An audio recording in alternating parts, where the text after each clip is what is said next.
Hola, ten un buen día. Es hermoso tener una mascota, ¿verdad? Así es. Sin embargo, representa una gran responsabilidad. Tienes que cuidarlo, protegerlo, alimentarlo, asearlo, educarlo y sobre todo darle mucho, mucho cariño. Soy Julio Rojas, tu profesor de biología. Mi amiguito y yo te invitamos a la clase de hoy. ¿Vienes?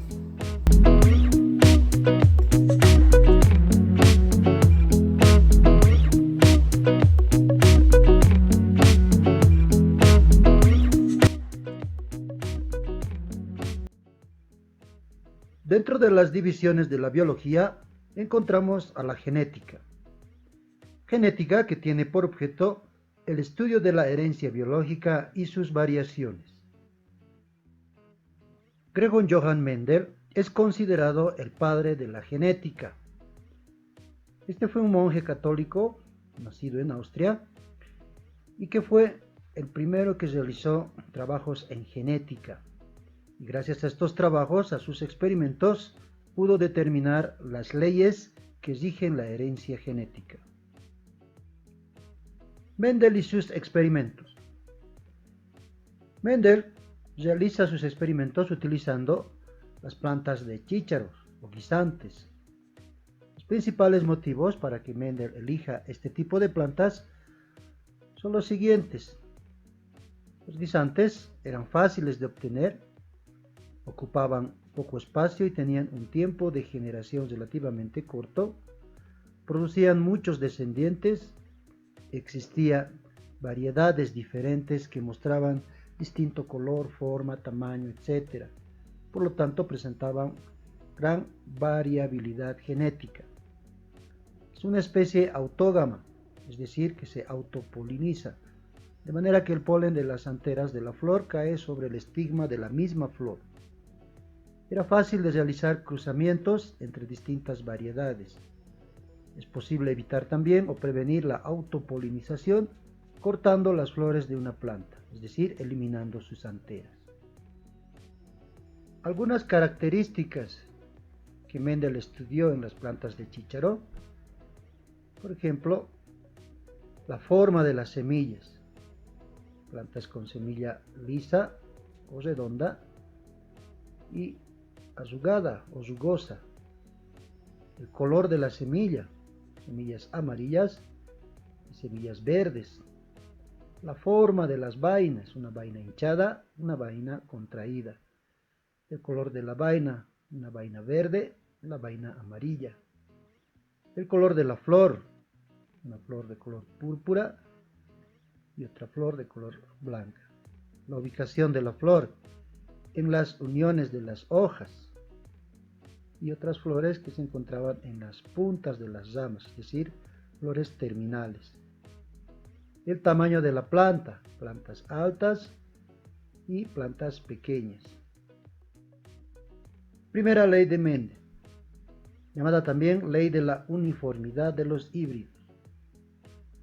Esta ley dice que cuando se cruzan dos variedades de individuos de raza pura, es decir, homocigóticos, vemos acá los genes iguales y acá genes iguales, homocigóticos. Los híbridos que resulten, es decir, todos los hijos, van a ser iguales. De ahí el nombre de uniformidad. Estos híbridos, estos hijos, se constituyen en seres heterocigóticos, como vemos acá. Ya existe una mezcla de los alelos. Acá 100% puros, lo mismo acá, y acá una mezcla, ser heterocigótico. Mendel llega a esta conclusión al cruzar variedades de plantas de chícharo con semilla amarilla y plantas con semilla verde. Realiza el cruce y tiene como resultado plantas con semilla amarilla que constituyen el carácter dominante. Siempre en la primera generación, todas las semillas iguales, es decir, semillas amarillas. Segunda ley de Mendel, o ley de la segregación o separación de los alelos. Esta ley dice que cuando se cruzan seres heterocigóticos, como vemos acá, un individuo heterocigótico, es decir, con alelos diferentes, acá también, los alelos se separan para el proceso de la herencia. Vemos acá cómo se están separando este alelo por un lado y este otro por otro lado para el proceso de la herencia, dando como resultado una probabilidad del 3 por 1, es decir, 3 hijos de una variedad y uno de la otra variedad. Mendel llega a esta conclusión cuando cruza plantas con semilla amarilla con plantas con semilla verde. Habíamos indicado que las semillas amarillas constituían el factor dominante y semillas verdes el factor recesivo. Y vemos acá, una vez realizando estos cruces, estos alelos que están acá y estos otros alelos que están acá se cruzan, ¿sí? Se cruzan. Tenemos 4 individuos hijos, de los cuales 3 son plantas con semilla amarilla y solamente una con semilla verde. Tercera ley de Mendel, ley de la independencia de los caracteres, conocida también como ley de la segregación independiente. Esta ley dice que cuando se cruzan 2 o más caracteres, cada carácter se va a heredar de manera independiente. En este ejemplo, en el ejemplo que usa Mendel, tenemos 2 caracteres. Este individuo va a heredar 2 caracteres. Este par de genes, representados con la letra A, para un carácter, para el color, y este otro par de genes, representados con la letra B, para la textura, es decir, para la forma. Lo mismo acá en este individuo, un par para color y el otro par para la forma. Estos caracteres se van a separar y se van a heredar de manera independiente, dando como resultado una gran variedad de posibilidades en una proporción de 9 por 3 por 3 por 1, es decir, 9 de una variedad, 3, 1, 2, 3 de otra variedad, otras 3 de una variedad distinta y una sola de otra variedad diferente a las demás. En el estudio de la genética se utilizan términos técnicos que es importante conocer para aplicarlos de manera correcta. Por ejemplo, tenemos el fenotipo, el genotipo, el locus, el loci, un ser homocigótico, heterocigótico, que es un híbrido, monohíbrido, dihíbrido, un gen, alelos, cromosomas, etcétera, etcétera. Habíamos indicado que la genética trata del estudio de la herencia biológica. Miremos entonces que la herencia es un proceso biológico mediante el cual se transmiten caracteres hereditarios, es decir, caracteres biológicos de una generación a otra generación. Acá vemos, por ejemplo, los padres transmiten sus caracteres biológicos a sus hijos de una generación a otra generación. Dentro de los caracteres de cada individuo, podemos mencionar a las características específicas, que son rasgos comunes a todos los individuos de una misma especie. Nosotros, por ejemplo, tenemos rasgos propias de nuestra especie, que nos diferencian del resto de las especies. Estos se llaman características específicas. Se presentan variaciones individuales, es decir, características que diferencian a los individuos dentro de una misma especie. Por ejemplo, acá vemos en esta imagen una misma especie, pero con variaciones individuales. Lo mismo acá podemos ver que, si bien es cierto, todos somos de la misma especie, pero tenemos características que nos diferencian unos de otros. Se llaman caracteres a las características que nos permiten distinguir a un individuo de otro. Estos caracteres pueden ser morfológicos, referidos al aspecto físico, por ejemplo acá el color de la piel, ¿no? Pueden ser caracteres fisiológicos, referidos al funcionamiento de algún órgano o aparato o sistema. Pueden ser de comportamiento, las formas de pensar, las formas de sentir, por ejemplo. ¿Sí? Son características que nos van a poder diferenciar o distinguir entre cada uno de nosotros. Los caracteres pueden ser hereditarios o adquiridos. Son hereditarios cuando se transmiten de una generación a otra, como por ejemplo el color de los ojos, el color del cabello, el color de la piel, etcétera, etcétera. ¿Sí? Vemos acá. Los caracteres son adquiridos cuando no se transmiten de generación en generación, sino que aparecen a lo largo de la vida del individuo, ¿no? Debido a factores ambientales, el estilo de vida, enfermedades, etc. Un ejemplo muy conocido, cómo se adquieren ciertos caracteres, pero que estos caracteres no se van a heredar. Si esa fuera la lógica, tendríamos este caso, ¿no es cierto? Por ejemplo, este organismo ha adquirido estas características, estos caracteres, y si se tendría que heredar, tendríamos este resultado, ¿no es cierto? Sus hijos tendrían que ser o nacer así, de esta manera, pero este caso no se da. Células haploides y células diploides. Las células diploides son células que poseen o tienen el número completo de cromosomas de la especie, y este número de cromosomas se representa con 2N, por eso decimos célula diploide o 2N. Estas células son las células somáticas, repito, cuando contienen el número total, el número completo de cromosomas de cada especie.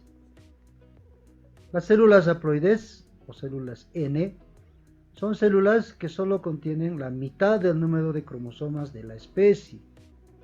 ¿Sí? Por ejemplo, las células sexuales, los gametos, que contienen solamente la mitad del número de cromosomas. En estos ejemplos, ¿sí?, la célula de la especie contiene 6 cromosomas, que es el número total de la especie. En cambio, la célula haploide tendrá solamente la mitad. Acá vemos 1, 2, 3. Los gametos son las células sexuales, óvulo para el sexo femenino y espermatozoide para el sexo masculino. Las células sexuales, repetimos, son células haploides, es decir, que van a aportar solamente la mitad del número de cromosomas.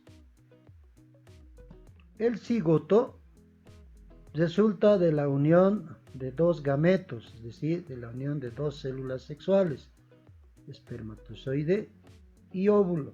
Son células diploides, 2N, que portan el número normal de cromosomas. Vemos acá una célula sexual con la mitad del número de cromosomas de la especie. Acá tenemos otra célula sexual, también con la mitad de cromosomas. Estos se unen mediante la fecundación y van a agrupar sus cromosomas formando una célula con el número completo de cromosomas de la especie. A esta célula se le llama cigoto. Los cromosomas son cuerpos visibles al microscopio durante la división celular, es decir, que se forman en la división celular. Están constituidos por cromatina condensada, y esta cromatina formada por ADN plegado. Cada uno es una molécula de ADN supercondensada, engrosada y acortada, constituyendo una cromátida. Puede presentarse también duplicada, como vemos acá, formando dos cromátidas hermanas. Ahí vemos una cromátida y esta la segunda cromátida. La estructura del cromosoma acá presenta dos cromátidas, como ya habíamos mencionado, que son estructuras idénticas en morfología e información, ya que cada una de estas cromátidas contiene una molécula de ADN. El centrómero, que se encuentra más o menos acá, es una región que se fija al uso mitósico durante la mitosis. Es un estrechamiento que divide a cada cromátida en dos brazos. Miren, acá el centrómero, y va a dividir a esta cromátida en un brazo, acá uno y acá otro. Cada brazo recibe el nombre de telómero. Habíamos indicado que los cromosomas contienen material genético condensado, formando unidades de herencia. Se llaman cromosomas homólogos a un par de cromosomas, es decir, dos cromosomas, que presentan el mismo tipo de información genética, pero cuyo origen es diferente, es decir, que son entregados por progenitores distintos. Como vemos acá, estos dos cromosomas son idénticos, iguales, y cada uno proviene de un progenitor diferente, es decir, este es materno y este paterno. A este tipo de cromosomas iguales se les llama cromosomas homólogos. El cariotipo es el complemento cromosómico particular de un individuo y está definido por el número total de los cromosomas. Vemos acá, por ejemplo, el cariotipo humano, donde se representan todos nuestros cromosomas. El número normal para nuestra especie es de 46 cromosomas en 23 pares, de los cuales 22 pares, acá vemos, desde el primer par hasta el par 22, son autosomas y un par de cromosomas sexuales.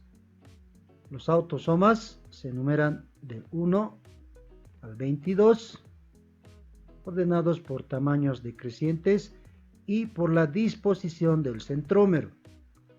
Los cromosomas sexuales constituyen un par aparte, independientemente del resto de los cromosomas. Los genes son las unidades estructurales y funcionales de la herencia. Se transmiten de una generación a otra a través de los gametos, es decir, de las células sexuales. Son fragmentos de ADN que contienen la información necesaria para un carácter, es decir, que los genes van a determinar los caracteres de un individuo. Llevan la información precisa para la síntesis de una proteína que será la responsable de la aparición de dicho carácter. Hablamos de un gen dominante cuando el carácter es expresado acompañado de la inhibición del alelo correspondiente, es decir, un gen va a predominar sobre su alelo. Se llama gen recesivo cuando el carácter es inhibido por la presencia del gen dominante. Es decir, que este gen no aparece o no se manifiesta cuando está presente el gen dominante. Los alelos son genes del mismo carácter, pero que se manifiestan de diferente manera. Acá, por ejemplo, tenemos dos genes que determinan el mismo carácter, ¿sí? Por ejemplo, color, pero que se van a manifestar de diferente manera. Acá vemos para este gen que determina el color verde y este alelo va a determinar el color rosado. Ambos determinan el mismo carácter, es decir, el color, pero se manifiestan de diferente manera, este verde y este rosado. A estos genes se les denomina alelos. El locus es el lugar o posición que va a ocupar un gen a lo largo del cromosoma. Acá vemos, por ejemplo, este es un locus para un gen. Acá vemos otro locus para otro gen. Y loci es el plural de locus, posición de varios genes en los cromosomas, es decir, todos estos locus, estos lugares o posiciones, hacen el loci. El genoma es el conjunto de todos los genes que contiene un organismo. Ya podemos ver representado todos los genes que va a contener un organismo para determinar las diferentes características o caracteres propias de su especie. Fenotipo y genotipo. El genotipo es la constitución genética o el conjunto de genes de un individuo. Vemos acá, ¿sí? La constitución genética. Acá en la primera generación, en la segunda generación vemos. Y el fenotipo son los rasgos externos o los caracteres externos y visibles que presenta un individuo. Acá vemos, por ejemplo, el color. Se puede ver también la forma, la textura, el tamaño, etc. Este genotipo, es decir, la constitución genética, va a determinar al fenotipo. Cuando se hace un cruce, para saber cómo es el fenotipo, primero se debe determinar el genotipo. Un organismo es homocigótico cuando presenta dos alelos iguales para un carácter. Como vemos acá, los genes iguales que van a determinar un carácter. Puede ser dominantes cuando están representados con una letra mayúscula, o pueden ser recesivos cuando están representados con letras minúsculas. Un organismo es heterocigótico cuando presenta alelos diferentes para un mismo carácter. Como vemos acá, es el mismo carácter, pero que se manifiesta de diferente manera y se representa con letras mayúsculas y minúsculas, diferentes. Línea pura e híbrido. Un organismo es considerado de línea pura cuando es genéticamente homocigótico, es decir, que sus genes son iguales. Vemos acá iguales, acá también iguales. Son seres o individuos homocigóticos o de línea pura. El resultante va a ser un híbrido, va a constituir un individuo heterocigótico, es decir, que sus genes ya no son iguales. Vemos acá, se ha producido una mezcla entre estos genes y tenemos el resultante, un híbrido con genes diferentes, un ser heterocigótico. Una vez que hemos aprendido toda esta terminología, podemos analizar y estudiar todos los cruces, los experimentos y las leyes que propuso Gregor Mendel. Espero que te haya gustado la clase de hoy. Mi amiguita y yo te esperamos para la siguiente clase. Y recuerda, respetar y cuidar a nuestros animalitos. Hasta pronto.